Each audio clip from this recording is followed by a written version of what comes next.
Xavier Suárez, political comeback or dangerous nostalgia.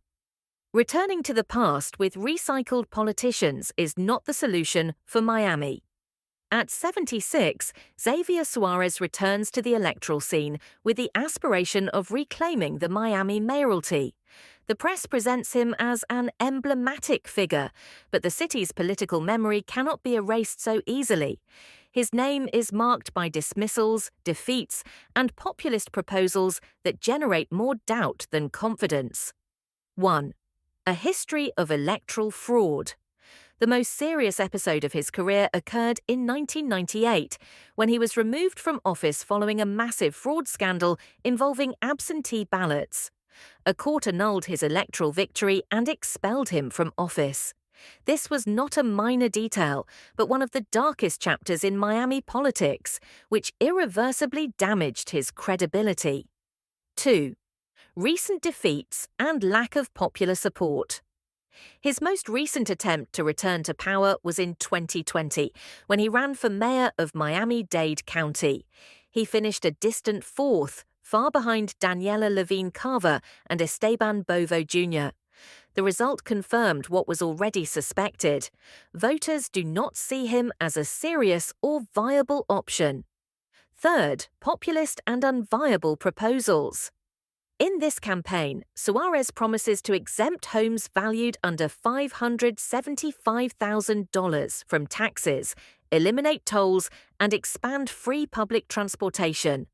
The proposal may sound attractive, but it doesn't detail where the funds will come from to cover a fiscal gap that could be in the millions.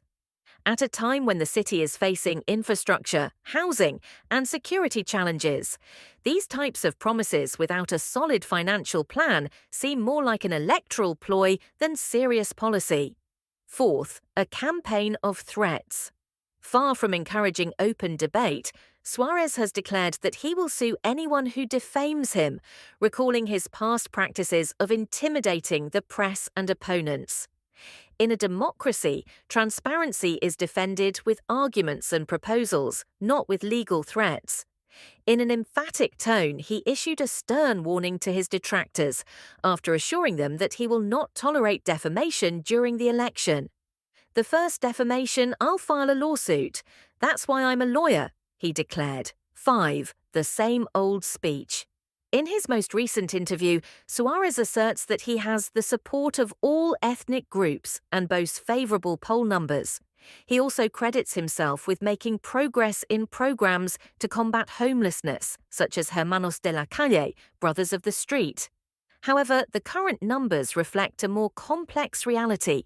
Miami's housing and homelessness problem has grown in parallel with inflation and the real estate crisis. Conclusion: Xavier Suárez's candidacy is more nostalgia than real. His past is tainted by fraud.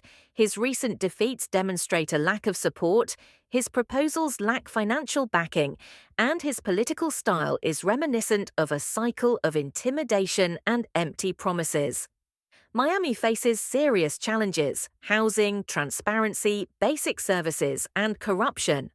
Returning to the past with recycled politicians is not the solution. The city needs renewal, not a return to dark chapters in its history.